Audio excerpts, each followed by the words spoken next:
this is Born 62, I'm Henrik Jurs. Today I'm going to talk about blood flow restriction training, or KATSU, as a Japanese company has called their way of doing this, or occlusion training. There's a lot of myth and bro science around this, and a lot of people have misunderstand what it's all about. So I'll try to dig a little bit deeper. I have done several videos before about how to apply the system, and I suggest that you look at those afterwards. One of them is here. That's the first one where I tell you how you do this. In short, what you do is you use an adjustable elastic band on either your arms or your legs. You cannot use them on your body muscle like the chest muscles or your back muscle, because you cannot restrict the blood flow from the heart to these muscles, because, well, the heart is behind these muscles. So you could use it on your forearms, your upper arms, your lower legs, or your thighs. That's it.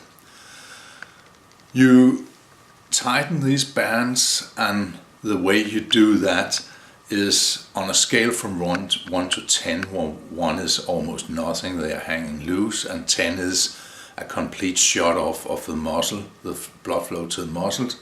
For the arms you should go for around 5, and for the legs for around 7, and no more than that.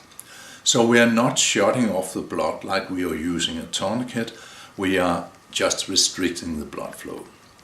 When you have put on the bands, you will do 3 to 4 sets, starting out with a light set with about 30 reps, then you can proceed to 25, 20 reps. Your heaviest set shouldn't be more than 15 reps, but you don't need to go that heavy. 20 reps will be fine. The idea is to get a lot of blood pumped into the muscles, and thereby nutrition and oxygen, making the muscle grow and also healing up smaller injuries. But you can see more about the application in other videos. What's important now is to address what is happening here. Is the muscle taking damage from this?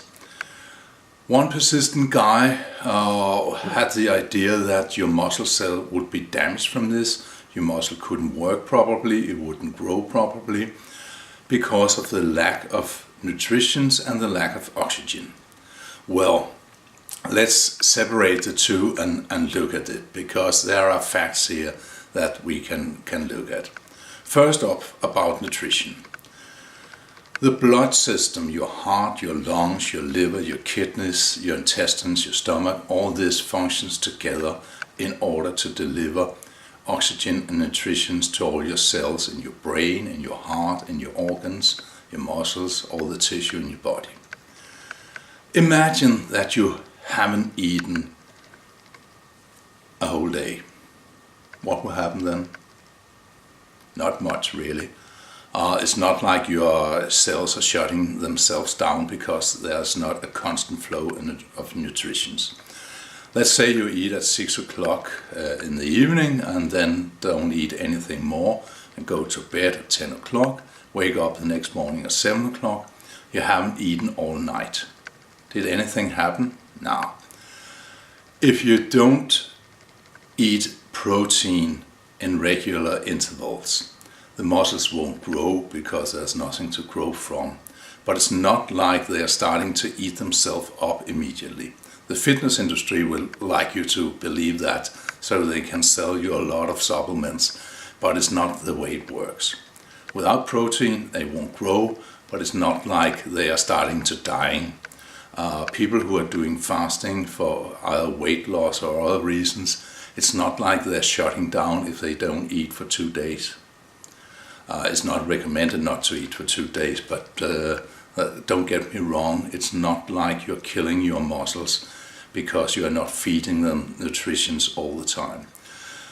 So if you starve for several days, either by yourself or people are starving you, then slowly the body will start eating itself. In the hierarchy here, there's a priority, because your brain and your vital organs are more important for your survival. So in the long run, the muscles will be eaten up in order to get nutrition for your brain, your organs, and so on. If you look at pictures at concentration camp, prisoners. That is what have happened here. They have been starving for so long, so there's no longer any muscles left. But if they are liberated and fed well again, of course the muscles will come back again in time. But all this will not happen in a time interval of 7 to 10 minutes. So let's get this straight. Your muscles will not stop functioning, stop working, because there is a stop to the nutrition. Why do we take this first? Because all this is related to how the liver works together with the blood flow, and that's pretty complicated, and there's no reason to complicate this matter any more than necessary. So what is vital and what is important is oxygen. If you are not getting the oxygen you need, you start dying, and that is a concern, and I'll address that. If your brain don't get oxygen, you will simply first faint and then die. If your heart don't get oxygen, it will stop beating and you are dead. If your muscles are not fed with oxygen, the cells will start dying pretty quickly. So this is a serious business. This is serious business. Do you get oxygen to a muscle when you do blood flow restriction training? Oh yes, you do. But first, let's look at how important this oxygen is. If you take a man on a construction site who has been in an accident and he is in danger of bleeding out, the paramedics, they put a tourniquet on his leg if that's what's injured, and they drive him to the hospital. The tourniquet is there to completely shut off the blood flow in order to save his life. If they know that he haven't bled that much, and if they are nearby the hospital, so they know pretty sure that they can save his life, they will loosen the tourniquet ever so often in order to save his leg. On the other hand, if he had had severe blood loss and there's a clear risk that he will bleed out and die, they will not loosen it, they will simply sacrifice the limb in order to save the life. So this is how a tourniquet works, because you shut the blood off as much as you can in order to save the life. And there is a risk that your arm or your leg will die because there's not enough oxygen for the cells. But this is an emergent situation, and this is not blood flow restriction. This is a complete shutdown of the blood. So usually I like to draw things and show you the drawing of how things works, but this would have me drawing all day. So instead I'll show you some pictures in a book. I have a Danish book about the heart and the blood flow systems, and explain to you why there is a difference between shutting off the blood flow completely and just restricting it a little bit. In the pictures I'll show you in a moment, there are two systems. A blue one, which is the blood that comes out from the muscles that has been used, that no longer contains any oxygen. It has been delivered to the muscle cells, and that is floating back to the lungs, and after that to the heart, and then out again to feed the body with oxygen. That is painted blue in the pictures to separate it from the red system. The red system is the blood that has been taking up oxygen in the lungs and then flows by the heart and is pumped out to all the muscle organs, brain and so on. You can't have this two-way traffic in the same blood vessel. If you try to get two streams of water through the same straw, you will see that it doesn't work. So we actually have two different blood flow systems through different kind of vessels. The blood vessels that transport the blood back from the cells is called veins, and the blood vessels that transport the oxygen-rich blood out to the cells is called arteries. And there's a big difference between the two, how they work and what we are actually doing. But let's see the pictures. Okay, in this very schematic drawing you can see the whole system. Down here we have the two kidneys, we'll not get into that. We have the liver and we have the intestines. These are, all these are cleaning the blood from waste products, they are delivering nutrients to the blood, but that is not as important as the oxygen. So here are these two squares here, these are the lungs. So we have some blue blood flowing out back from the arm. There's no oxygen in that blood, and flows through the heart and is pumped out into the lung, where it takes up oxygen, then it flows back to the heart and is pumped out into the arm, and out there it will deliver all the oxygen to the muscle cells. And that is important, that is pretty important. But as I said, the red system is the arteries and the blue system, that is the veins, and that is the information we need when we look at blood flow restriction or occlusion training. So on the next page in the same book is a more realistic drawing of a human being. We have the lungs up here in the rib cage, the heart, and here we see the blood vessels that transport the used blood with no oxygen or very little back from all the cells out in the muscles here in the arm, and it comes back into the lung where it's enriched with blood once more, and this is called the veins. And here we then have the arteries that pump fresh blood filled with oxygen out to the cells once more. What you can see hopefully in this picture, what I can tell you is that we are built so cleverly that the arteries lie very deep within our bodies. The artery for the arm almost lies here beside the bone in the upper arm, and also rather deeply down here in the forearm, and the same goes for the legs and the rest of the body. This is to protect the arteries, because if you have a severed artery, then you're in trouble, because the heart is directly behind the artery pumping blood out. So we really need to protect the arteries. On the other hand, the veins, they are at a much slower pace pumping blood back from the muscles after it's been used, and they lie much more to the surface. So when we put a restriction band up here on the arm, what we are mostly restricting is the veins pumping the blood back and not the arteries. The arteries will still work and still pump blood out into the muscle cells. So while we are doing blood flow restriction training, KATSU, or doing occlusion training, a love child has many names, we are still getting all the oxygen we need. We are still getting all the nutrition we need. So we don't have to worry, because the arteries are doing the job. And the whole idea is actually to restrict the blood flow back so we get a super pump, so to speak. We are not trying to restrict the arteries. It's not a tourniquet we are putting on ourselves. It's a restriction band making the blood run slower backwards. Not completely shutting it off, but because that could be dangerous, but running slower. So that is actually what we are doing.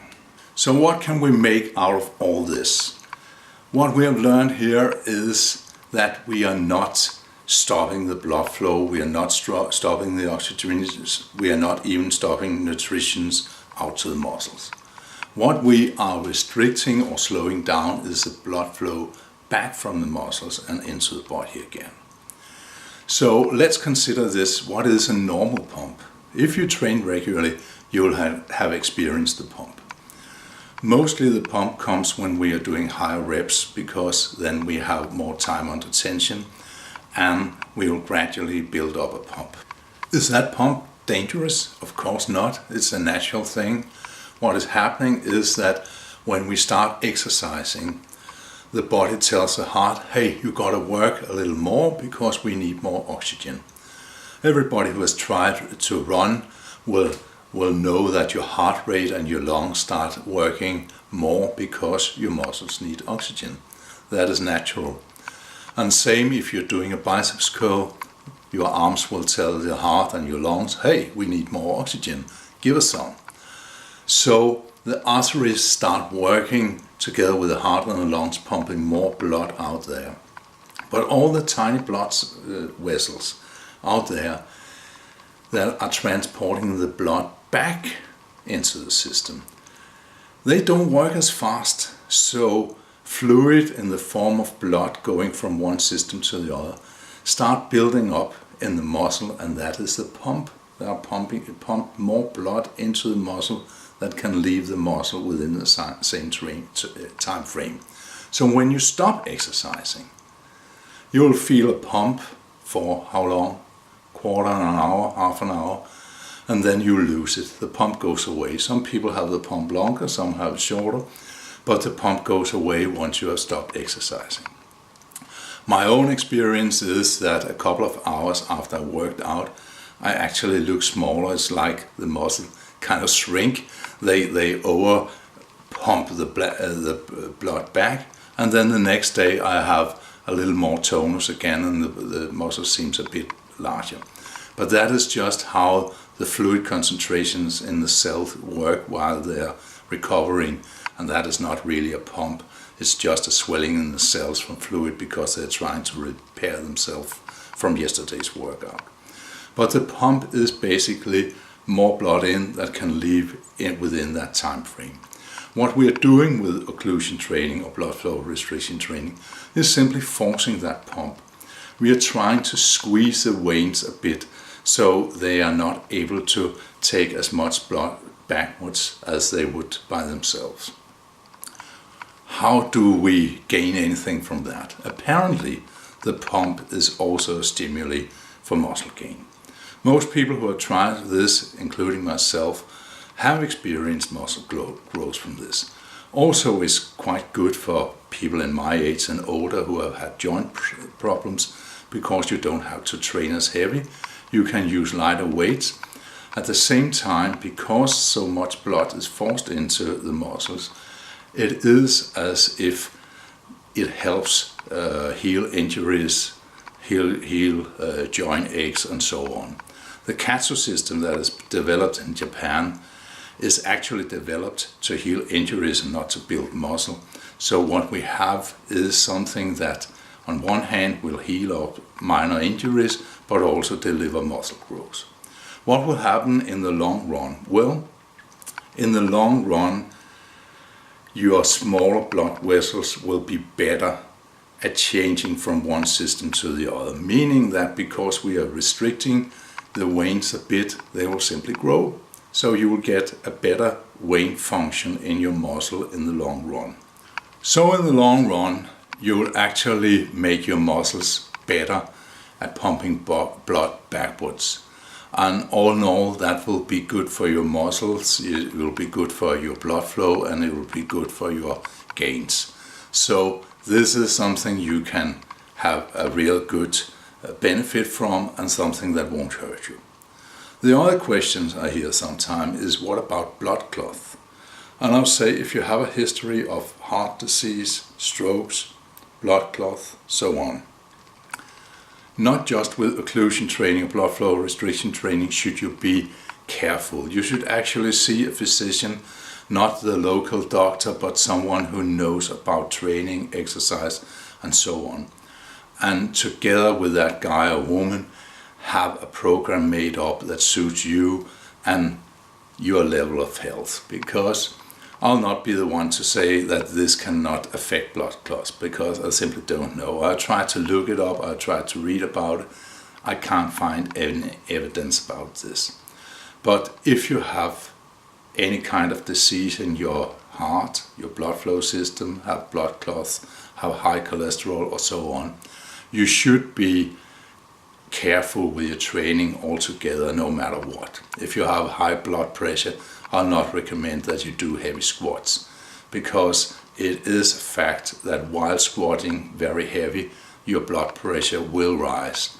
And if it raises too much, you can actually faint, and it's not really a good idea to faint with a very heavy bar on your back. So get a program that is appropriate for your degree of health and whatever disease you have. So I'll not say you should start this if you're not healthy. This is something I'll recommend for healthy people or people with minor injuries in the muscles and joints. But don't do this if you have any kind of problem with your blood flow. So I hope I'll answer some question about this. First off, Your muscles will not be damaged by this. They'll get all the oxygen, they'll get all the nutrients they need. Secondly, this is a force pump and nothing more. Also, a guy said to me that he thought it was a bit like cheating. It was actually a friend of mine. And my question back is, if you have two exercises, one that works really well and one that really doesn't work, is it cheating to choose the one that works the best? I can't see that.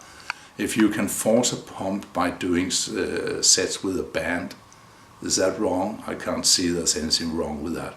I'll always choose the best exercise or the best way to train, the best program, the best protocol, and not say, I don't want to do squats because that's a bit like cheating. I want to build up my thigh muscles by jumping about or something like that. So all in all, try this. You can do it safely, just keep to the rules. Maximum 8 to 10 minutes. After that the band goes off. Never completely restrict the blood flow, but remember, on a scale from 1 to 10, keep to 5 for the arms, keep to 7 for the legs, and no more than that. Then you'll be safe, then you'll reap half the benefit, and well, happy training to you. See you next week. Hi.